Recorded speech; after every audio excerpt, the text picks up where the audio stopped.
Hello friends, હું છું doctor Rahul Gelani, health ગુરુ ચેનલથી. આજે આપણી જોડે છે ડૉક્ટર નરેશ ગાબાણી. સાહેબ, તમારો પરિચય આપજો. હું છું ડૉક્ટર નરેશ ગાબાણી.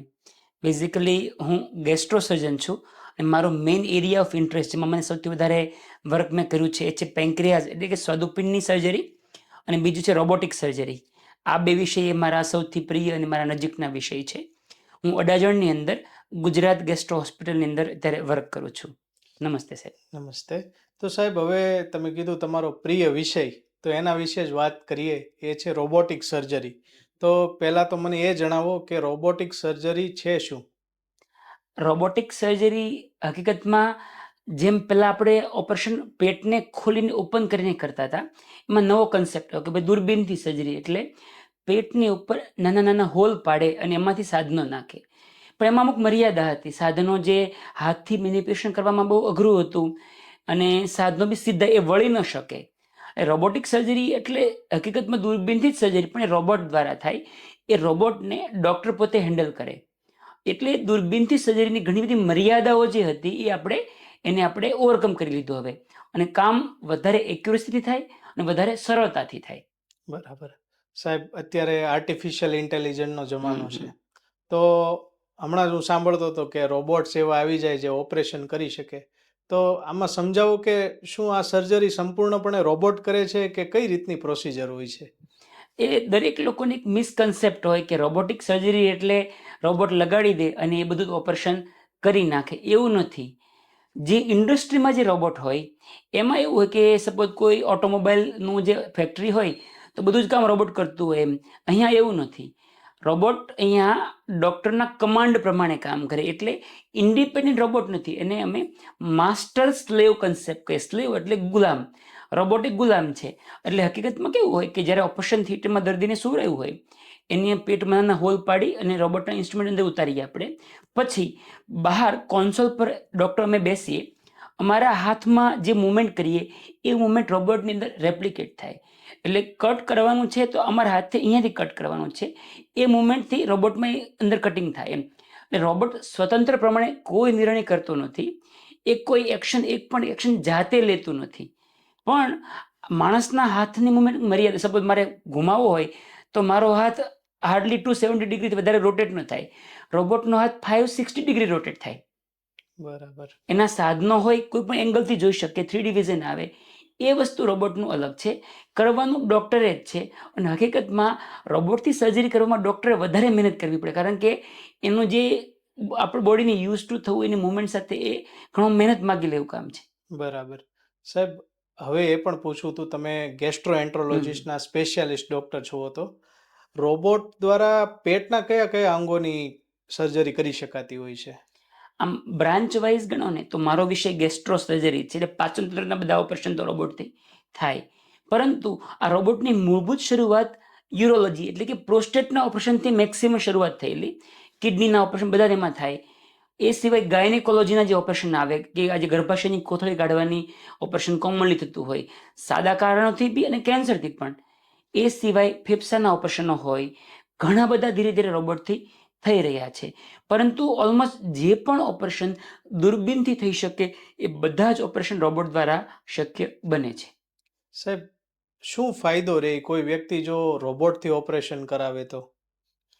એટલે 2-3 વસ્તુ છે. એક, ઓપન જે ઓપરેશન હતું એમાં તો ઘણો લાંબો મોટો ચીરો આવતો હતો. અને સાદી વાત કરું, પિત્તાશયની પથરીનું ઓપરેશન અમે જ્યારે ભણતા વર્ષો પહેલાં, 20-25 વર્ષ પહેલાંની વાત, એટલે પેશન્ટ 4-5 દિવસ હોસ્પિટલમાં સૂઈ રહે, પછી રજા મળે તો પણ દુખાવો થયા કરે. દૂરબીન આવ્યું તો એ કામ દર્દીને નેક્સ્ટ ડે રજા મળી જાય અને ન લાગે કોઈને જોતા ચહેરો કે આનું ઓપરેશન થયું હશે. એ દરેક ફાયદા રોબોટમાં પણ થાય. એ સિવાય એડિશનલ બેનિફિટ રોબોટના શું છે? એક, કે માણસના હાથની જે વાઇબ્રેશન ધ્રુજારી ઘણીવાર આવે તો એ રોબોટમાં ન આવે. એટલે મુવમેન્ટ પરફેક્ટ આવે. બીજું, રોબોટમાં 10x સ્કેલિંગ હોય. ધારો કે મારે 1 સેન્ટીમીટરનો કટ મૂકવો હોય તો અહીંયા મારે 10 સેન્ટીમીટર મુવમેન્ટ કરવાની હોય. એટલે પરફેક્શન બહુ આવે. નાનકડું કામ હોય તો એકદમ પરફેક્શનથી આપણે કરી શકીએ. ત્રીજી વસ્તુ સૌથી મહત્વની, દૂરબીનથી જે ઓપરેશન કરીએ એના જે સાધનો આવે એ સ્ટ્રેટ આવે, એકદમ સીધી લાઈનમાં. એ એંગલથી કામ ન કરી શકે. એટલે પછી એંગલથી જ્યારે કામ કરવાનું હોય ને ત્યારે આપણે જુગાડ કરવો પડે. જુગાડ એટલે બીજા હાથથી મારી અવયવને ત્રાંસુ કરી અને પછી સીધું કાપવું પડે એમ. બરાબર. રોબોટની અંદર એના જે ઇન્સ્ટ્રુમેન્ટ છે એ બધી દિશામાં મૂવમેન્ટ કરે ને જો, એટલે એ કામ ઘણું સરળ થાય. અને સૌથી મહત્વની એક જેને આપણે ઇગ્નોર કરતા હોઈએ, અમે જ્યારે બી કોઈ 7-8 કલાકની સર્જરી હોય ને, તો પહેલા 4 કલાકમાં જે તમારું ફોકસ હોય, તમારી એનર્જી હોય, એ 7મા કલાકે ન હોય. ડૉક્ટર થાકી જાય. બરાબર. અને જ્યારે જ્યારે સ્ટ્રેસ આવે ને ત્યારે ઓપરેશનના નિર્ણયો, એનું પરફેક્શન, એ બધામાં થોડું કોમ્પ્રોમાઇઝ ન ઈચ્છો તો પણ થાય જ. એક રૂલ છે. રોબોટની અંદર કહે છે ડૉક્ટરે ચેર પર આરામથી બેસવાનું છે, હાથ ફ્રી છે, એને સ્ક્રબ થવાનું નથી, એને ગ્લોવ્સ પહેરવાના નથી. એટલે ડૉક્ટરનું કમ્ફર્ટ લેવલ ઘણું વધારે હોય. એટલે 4 કે 5 કલાક પછી પણ ડૉક્ટરની એનર્જી ડ્રેઇન ન થાય, એ એટલા ફ્રેશ રહીને ઓપરેશન કરી શકે. આ બરાબર. બધા રોબોટના ફાયદા છે. બરાબર. સાહેબ, આજથી 10 વર્ષ 15 વર્ષ પહેલાં જ્યારે હું યુટ્યુબ પર વિડીયો જોતો ને, ત્યારે એવું આવતું કે ભવિષ્યમાં રોબોટ દ્વારા ઓપરેશન થશે. આવું અમેરિકામાં ત્યારે થતું હતું. તો હવે તમે જણાવો કે ભારતમાં અને ખાસ કરીને હું જોઉં તો ગુજરાતમાં શું અને કયા લેવલના રોબોટ આવ્યા છે જે આ ઓપરેશન કરે છે? આમ રોબોટ મૂળભૂત રીતે તો બહુ જૂનું છે. મૂળભૂત રીતે રોબોટની શરૂઆત એ રીતે થયેલી કે યુદ્ધ જ્યારે કોઈ થયું હોય, ડૉક્ટર ત્યાં ન પહોંચી શકે, તો એવું લાગે જો રોબોટ બનાવીએ તો ડૉક્ટર શહેરમાં હોય ને યુદ્ધમાં સૈનિકોની સર્જરી થાય. ત્યાંથી સ્ટાર્ટ થતાં થતાં આજે એવું છે કે દુનિયામાં તો ખાસા બધા રોબોટિક આવી ગયું. ભારતની અંદર પણ લગભગ 7થી 8 બ્રાન્ડ રોબોટ બનાવે છે. અને લગભગ દરેક શહેરમાં, સુરતમાં બી 3 કે 4 સેન્ટરમાં રોબોટ છે. અમે બી સ્ટાર્ટ કરી રહ્યા છીએ. અમદાવાદ, લગભગ દરેક શહેરમાં ધીરે ધીરે એ આવી રહ્યું છે. નેક્સ્ટ એવું લાગે છે કે 5 થી 10 વર્ષની અંદર હજુ 2 વસ્તુમાં સુધારો થશે. એક, રોબોટની પ્રાઇસ ઘટશે, એટલે એનું જે ઉપયોગ વધારે વ્યાપક બનશે. બીજી વસ્તુ કે રોબોટની અંદર હાલમાં થોડી સાઇઝ મોટી છે, થોડું શીખવામાં સમય લાગે છે, એઆઈનો ઉપયોગ હજુ એટલો બધો નથી, એટલે ઘણા બધા નિર્ણયો ડૉક્ટરે કરવા પડે છે. એ બધામાં સુધારો થશે.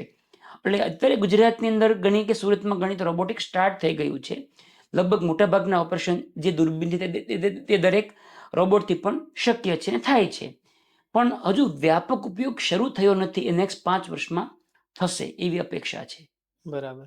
સાહેબ, હવે એ પણ પૂછવું હતું કે રોબોટથી ઓપરેશન કરતા હોય ત્યારે દર્દીએ કઈ વાતની સાર સંભાળ કે સાવચેતી રાખવાની હોય છે? જનરલી એક દર્દી તરીકે એને સૌથી મહત્વનું શું હોય કે ભાઈ જરૂર હોય તો જ રોબોટિક થાય. રોબોટ અવેલેબલ છે મતલબ એવું નહીં કે દરેક ઓપરેશન રોબોટથી જ થવા જોઈએ. બીજી વસ્તુ, દર્દીની સેફટી. ઘણી બધી વાર એવું મેં જોયું છે કે અમે દર્દીને કહીએ ભાઈ તમારા માટે આ ઓપ્શન સારો નથી. અમે કહીએ રોબોટિક સર્જરી ભલે ટેકનોલોજી સારી પણ તમારા માટે બેનિફિશિયલ નથી એમ. પણ ક્યારેક પેશન્ટ પોતે ઇન્સિસ્ટ કરતા હોય, એને એવું છે કે રોબોટ હંમેશા સુપિરિયર જ હોય. એવું નથી. દરેક સાધનનું પોતપોતાની એક અહેમિયત હોય છે એમ. એવું કહીએ ને જ્યાં 100 કામ કરે ત્યાં તલવાર કામ ન કરી બરાબર શકે, છે. એમ અહીંયા પણ એવું જ છે. એટલે દર્દી તરીકે પહેલી વાત કે આપણે ઇન્સિસ્ટ ડૉક્ટરને નથી કરવાનું કે મારે આ જ કરાવવું છે. ડૉક્ટરને તમારા માટે બેસ્ટ શું છે એ નિર્ણય લેવા દો. ડૉક્ટર તટસ્થ રીતે જ્યારે એ નિર્ણય આપશે તો જ રોબોટ તમને ફાયદો કરશે. નહીં તો જરૂર ન હોય અને રોબોટથી કરો તો નુકસાન પણ થઈ શકે. એક એ સમજવાનું. બીજું, થોડો કોસ્ટ ફેક્ટર રોબોટમાં હંમેશા રહેવાનો. અને જ્યારે જ્યારે બહુ બજેટમાં કોમ્પ્રોમાઇઝ કરવા જાય ને ત્યારે ક્વોલિટી ડાઉન થાય જ એમ. એનો કોઈ બીજો કોઈ ઉપાય નથી. નથી. એટલે એ આપણે સમજી રાખવું જોઈએ કે જો હું રોબોટથી કરવા માંગુ છું તો હું ફોર્સથી કોસ્ટ કટિંગ કરાવીશ તો ક્વોલિટી ડાઉન જશે, તો મને રોબોટનો ફાયદો નહીં થશે. બરાબર. સાહેબ, બીજું એ પણ પૂછવું હતું કે સામાન્ય સર્જરી અને રોબોટિક સર્જરી આ બંનેના સમયગાળામાં કેટલોક ફરક પડતો હોય છે? સર્જરી કરવામાં જે સમય લાગે એમાં જનરલી બહુ મોટો ફરક નથી પડતો. સર્જરી સામાન્ય જે હોય ઓપન સર્જરીમાં કાપો મૂકવાનો, એ બંધ કરવાનો, એમાં સમય વધારે લાગે અને પછી વચ્ચેનું કામકાજ છે. રોબોટની અંદર રોબોટની સિસ્ટમને ગોઠવીને ડોકિંગ કહીએ કે દર્દીને બેહોશ કર્યા પછી રોબોટને આસપાસ ગોઠવી દેવો અને સેટિંગ કરવા, એમાં 20 મિનિટનો સમય લાગે, ઘણીવાર અડધો કલાકનો સમય બી લાગી જાય. એટલે ઓલમોસ્ટ સમય ઇક્વલ રહે. પરંતુ ક્વોલિટી ઓફ સર્જરી જે છે ને એ વધારે ઇમ્પ્રૂવ થાય. એવું માનવું છે કે જો રોબોટિક ટેકનોલોજી સુધરશે તો સમય બી ડેફિનેટલી ઘણો ઓછો થઈ જશે, પણ હાલમાં ઓલમોસ્ટ ઇક્વલ સમય લાગતો હોય છે. સાહેબ, હવે તમને એ પૂછીશ કે તમારા મને 2-3 કોઈ એવા એક્ઝામ્પલ આપો કે જેમાં સામાન્ય ઓપરેશન કરતાં રોબોટિક સર્જરીથી એ ઓપરેશનમાં પર્ટિક્યુલરલી વધારે ફાયદો થયો હોય? જનરલી સૌથી વધારે પાચન તંત્રના જે કેસીસ હોય ને એમાં આંતરડામાં ટ્યુમર હોય, આંતરડાનો કોઈ ભાગ કાઢવાનો હોય અને પાછો જોઈન્ટ આપવાનો હોય, એ દરેક ઓપરેશનની અંદર રોબોટનો બેનિફિટ વધારે થાય. જેમ જેમ સર્જરી વધારે કોમ્પ્લેક્સ એમ રોબોટનો ફાયદો વધારે થાય. મારો એરિયા ઓફ ઇન્ટરેસ્ટ પેન્ક્રિયાસ છે, તો પેન્ક્રિયાસના કેન્સરની અંદર પણ રોબોટનું એક્યુરસી વધારે થાય, કારણ કે એ અઘરી ઓપરેશનમાં ગણાય. પેટના ઓપરેશનોમાં એપેન્ડિક્સ, પથરી બધા સામાન્ય ઓપરેશનો કહીએ, પણ આ લીવર હોય, પેન્ક્રિયાસ અઘરા ઓપરેશનો કહેવાય. એ દરેકની અંદર રોબોટનો ફાયદો વિશેષ થાય. એ બરાબર. સિવાય જે સાવ નાના ઓપરેશન છે, એપેન્ડિક્સ હોય, એ બધામાં રોબોટથી શક્ય તો છે, પરંતુ આપણે જે એક્સપેન્સ કરી કે જે ટેકનોલોજી યુઝ કરી નથી, એટલું બધું બેનિફિટ ન થાય, કારણ કે ઓપરેશન આમ સરળ છે, સાવ રૂટીન કામ છે, અડધો કલાકનું કામ હોય, એમાં બહુ મોટો બેનિફિટ થાય એવું આપણે ન કહી શકીએ. બરાબર. સાહેબ, બીજી વાત એ પૂછવી હતી, રોબોટિક સર્જરી સિવાય તમે પેનક્રિયાઝના એક સ્પેશિયાલિસ્ટ ડૉક્ટર અને તમારો ઇન્ટરેસ્ટ છે, તો મને એ સમજાવો કે પેનક્રિયાઝ વિશે લોકોની માન્યતા એવી છે કે એકવાર જો આપણું અગ્નાશય કહેવાય એને, જો એ ફેલ થઈ ગયું તો એનો કોઈ ઈલાજ જ નથી. તો એ વિશે તમારું શું કહેવું છે? વાસ્તવિકતા એવી છે કે પેન્ક્રિયાઝ વિશે લોકોમાં બહુ ઓછી માહિતી હોય. જ્યાં સુધી માણસને પોતાને કે પોતાના ફેમિલીને પેન્ક્રિયાઝની બીમારી ન થાય, ત્યાં સુધી માણસને પેન્ક્રિયાઝ વિશે લગભગ બહુ ખાસ ખ્યાલ હોતો નથી. હકીકતમાં પેન્ક્રિયાઝમાં એવું વાત સાચી કે ડેમેજ જેવું મોટાભાગે પરમેનન્ટ હોય, પરંતુ એમાં ઘણું બધું થઈ શકે એવું છે. હાલમાં અમારો મોટો પ્રોબ્લેમ શું છે ખબર? પેશન્ટ અમારી સુધી પહોંચે ત્યાં સુધીમાં 4 વર્ષ 5 વર્ષ થઈ ગયા હોય, અને લગભગ જગ્યાએ એવું જ કહ્યું કે પેન્ક્રિયાસ છે, એનું કંઈ ના થાય, દવાઓ આપો અને પ્રોબ્લેમ થાય તો દાખલ થઈ જાવ. એવું નથી. પેન્ક્રિયાસની અંદર ઘણું બધું થઈ શકે. લગભગ કેસની અંદર જો પ્રોપર સારવાર આપવામાં આવે તો રોગને આગળ વધતો અટકાવી શકીએ, સદુપયોગને ડેમેજ થતું અટકાવી શકીએ, અને મોટાભાગના કેસમાં દર્દીને આપણે દર્દમુક્ત જીવન, પેઇન ફ્રી લાઈફ આપણે આપી શકતા હોઈએ બરાબર. છીએ. સાહેબ, એવા કયા રિપોર્ટ છે જે દ્વારા જાણી શકાય કે આપણું પેનક્રિયાઝ બરાબર કામ કરે છે? હવે છે ને, એ બહુ ટ્રિકી છે. એટલા માટે ટ્રિકી છે કે સ્વાદુપિંડમાં ઘણી બધી વાર એવું થાય કે સીટી સ્કેનમાં સ્ટ્રક્ચરલી સ્વાદુપિંડ એકદમ નોર્મલ હોય, પણ ફંક્શનલી એટલે કામ ન કરી શકે, દેખાવમાં ભલે ખરાબ ન હોય. એનાથી ઉલટું ઘણી વાર જોયું છે. સીટી સ્કેનમાં લાગે કે સ્વાદુપિંડ 50% સુકાઈ ગયું છે, પરંતુ કામ 100% નોર્મલી કરતું હોય. એટલે એ બહુ ક્લિયર કટ જજમેન્ટ લેવું અઘરું છે. પરંતુ બે વસ્તુ કહીશ. એક, સ્વાદુપિંડ જ્યારે ન કામ કરે ત્યારે શું થાય, તો એના બે મેઇન કામ છે. એક, હોર્મોન્સ બનાવવા, મેઇન ઇન્સ્યુલિન, ગ્લુકાગોન વગેરે. એ જ્યારે ન બને ત્યારે ડાયાબિટીસ આવે. રૂટીન જે ટાઈપ 2 ડાયાબિટીસ જે લોકોને જોવા મળતો હોય, એમાં કેવું હોય કે સ્વાદુપિંડ ખરાબ ન હોય, એટલે ઇન્સ્યુલિન બનતું હોય. એવા કેસમાં દવા આપો એટલે દર્દીનો ડાયાબિટીસ કંટ્રોલમાં આવે. જો સ્વાદુપિંડ ખરાબ હોય તો એ લોકોને ઇન્સ્યુલિન જ લેવું પડે મોટાભાગના કેસમાં. એટલે એક વસ્તુ, સ્વાદુપિંડ ખરાબ હોવાની એક નિશાની ડાયાબિટીસ, પરંતુ દરેક ડાયાબિટીસમાં ખરાબ હોય એવું જરૂરી નથી. બીજી વસ્તુ, સ્વાદુપિંડ પાચક રસો બનાવે, અને ડાયજેસ્ટિવ જ્યુસીસ આપણે કહીએ, એ ન બને એટલે પાચનમાં તકલીફ સ્ટાર્ટ થાય. એટલે ખાસ કરીને ચરબીનું પાચન ન થાય. ચરબીનું પાચન ન થાય એટલે દર્દીને ખોરાક લીધા પછી ઝાડામાં ચિકાસ આવે, ને સ્ટીએટોરિયા કહીએ, ઝાડામાં ને ઓઇલી સ્ટૂલ આવે, અંદર પાણીમાં તરતું હોય એમ. એટલે અહીંયા પણ એક કેચ છે. જ્યારે આપણે આવું બોલીએ ને કે પાચનના પ્રોબ્લેમ થાય, પાચનના પ્રોબ્લેમ તો દર ત્રીજા વ્યક્તિને પાચનના પ્રોબ્લેમ હોય. એ બધાને પેન્ક્રિયાસ ખરાબ છે એવું ન હોય, પરંતુ પેન્ક્રિયાસ ખરાબ હોય તો પાચનના પ્રોબ્લેમ થઈ શકે. એ વાત સાચી છે. સાહેબ, હવે એક બીજો સવાલ એવો પૂછવો હતો કે આ રોબોટિક સર્જરીની તમે વાત કરી, એમાં રોબોટના કયા કયા પ્રકાર હોય છે? રોબોટના ઘણા બધા પ્રકાર છે એકચ્યુઅલી. એક એવું છે, સૌથી બેઝિક સૌથી કોમનલી વપરાતો જે રોબોટ હોય ને, એમાં કેવું હોય કે જેને આપણે ફૂલ ફ્લેજ રોબોટ કહીએ. એમાં રોબોટના 4 આર્મ્સ હોય, 4 હાથ છે, અને દરેકમાં એક ઇન્સ્ટ્રુમેન્ટ હોય, અને પેટમાં અંદર ઉતારી અને આપણે ઓપરેશન કરીએ. આખું ઓપરેશન રોબોટ જ કરવાવાળું છે. એ જે રૂટીનલી જે વપરાતો રોબોટ છે. 3-4 કંપનીઓ બનાવે છે. ડાવિન્ચી કરીને યુએસની બ્રાન્ડ છે, એક મેટ્રોનિક કરીને યુએસની બ્રાન્ડ છે, યુકેની એક CMR છે, અને એક ઇન્ડિયન જે છે એને આપણે SSI મંથતા કહીએ. આ રૂટીન રોબોટ છે.